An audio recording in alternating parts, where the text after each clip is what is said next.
Ka-basics, may isi-share lang ako sa inyong isang application na magagamit nyo, gamit lang yung desktop, monitor nyo na ang inyong buong network.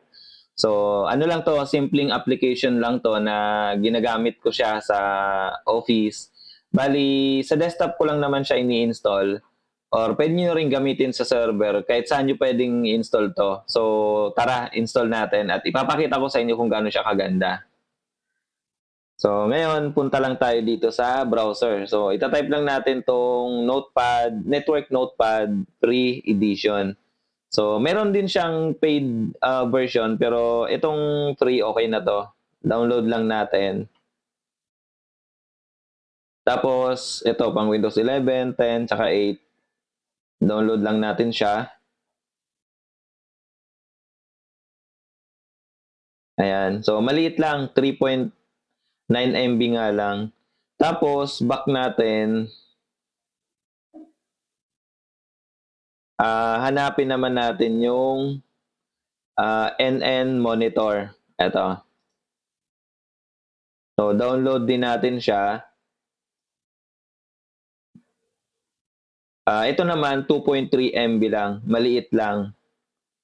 So, ngayon, punta tayo sa download folder, minimize na natin si browser, hindi na natin siya kailangan.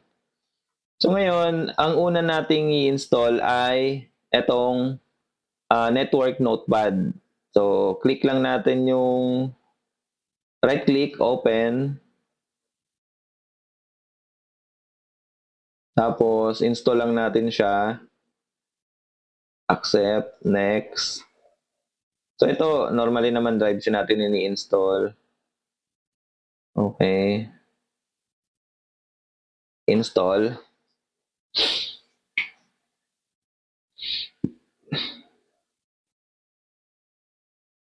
Tapos i-launch lang natin siya. So, eto i-ano lang natin muna, minimize lang muna natin, mamaya natin 'yan gagamitin. Mhm. Antayin lang natin na mag-initialize. So, ngayon eto. Okay, para mag-drawing ng, layout, eto lang, yung object, click lang natin 'yan. Tapos meron siya ditong mga naka-default na. So, may cloud, hahanap tayo ng pang-internet. Okay, wala akong makita. So, ang gagawin natin, ito na lang, cloud. Yan, kunyari, ang gagawin natin dito ay ISP. Tapos, right click natin, properties, tapos yung IP address niya ito, yung 8.8, 8.8.8.8. So, ngayon, ipiping niya yan. Ang gagawin niya ay ping. Ayan, so, ibig sabihin mayroong internet connection. Tapos, dadagdag tayo ng router naman. Router. So, for example, ito. Right click, properties. Ang IP address ng router natin ay ito.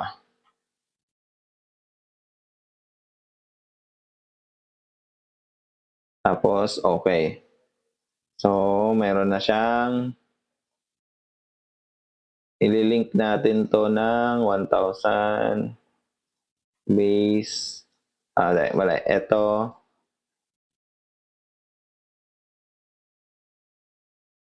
Ayan. Ganyan yung kanyang itsura. Oops. Tapos, add ulit tayo ng, kunyari, domain. So, wala. Server.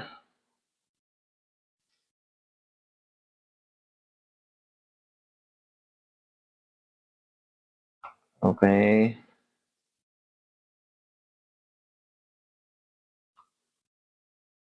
Right click, properties. Ang IP address ng ating domain ay ito. Domain. Okay, so ito 1,000 base to 1,000. Tapos ililink ulit natin siya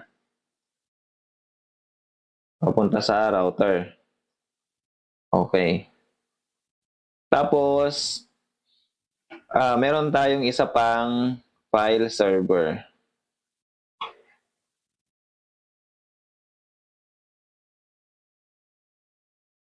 Tayo ulit. Ito.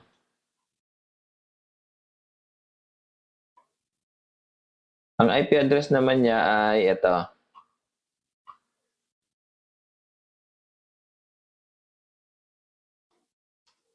File server. So ngayon, ang link niya ay ito.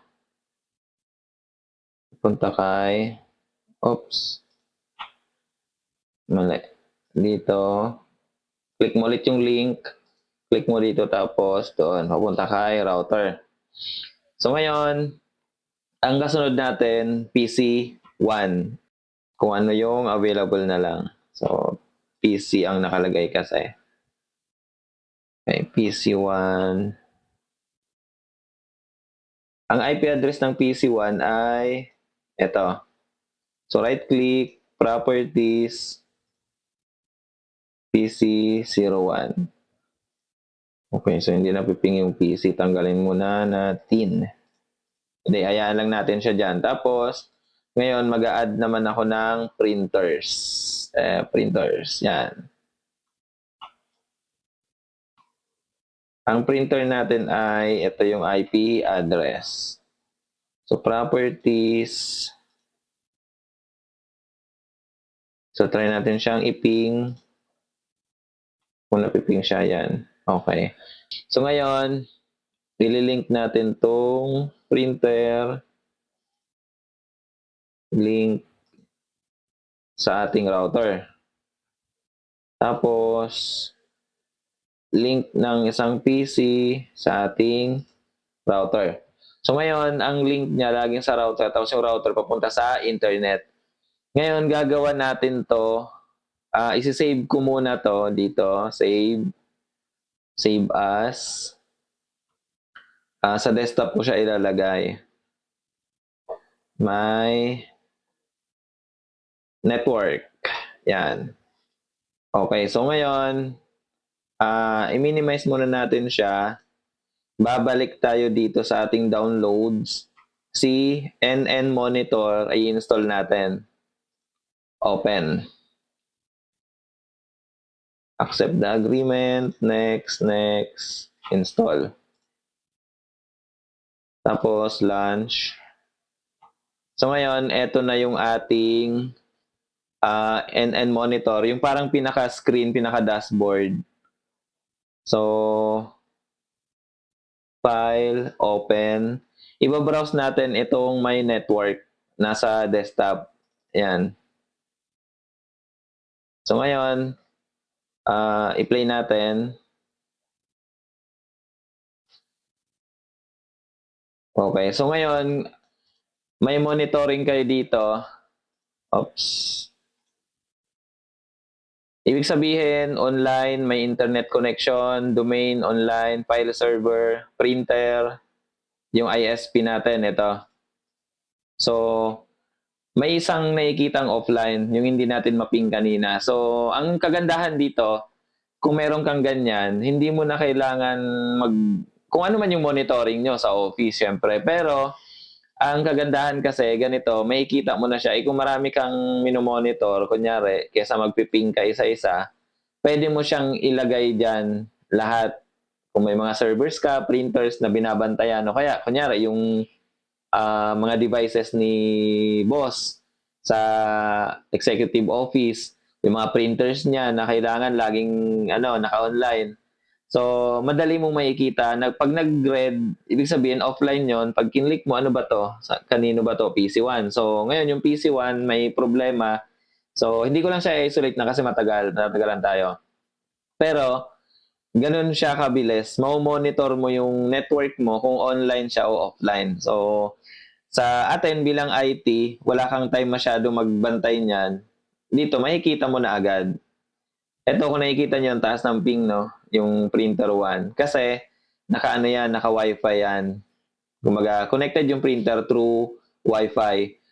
Mataas yung ping niya, pero okey lang naman kasi printer lang naman siya, wala namang magiging problem yun. Ta's yung internet natin kung makita niyo nagti-3 ms yung ping. So ibig sabihin, okey lang din naman kasi 8.8.8 yan, eh. So kumbaga normal pa rin naman. So ayun, mga ka-basics napakadali lang kung gusto niyong ano, may parang dashboard kayo sa PC, sa laptop, sa desktop niyo, ito puwede niyong gamitin. Sana nasundan niyo medyo, ano lang yung pagkaka-video ko pero, oh, eto ganito po yung output niya.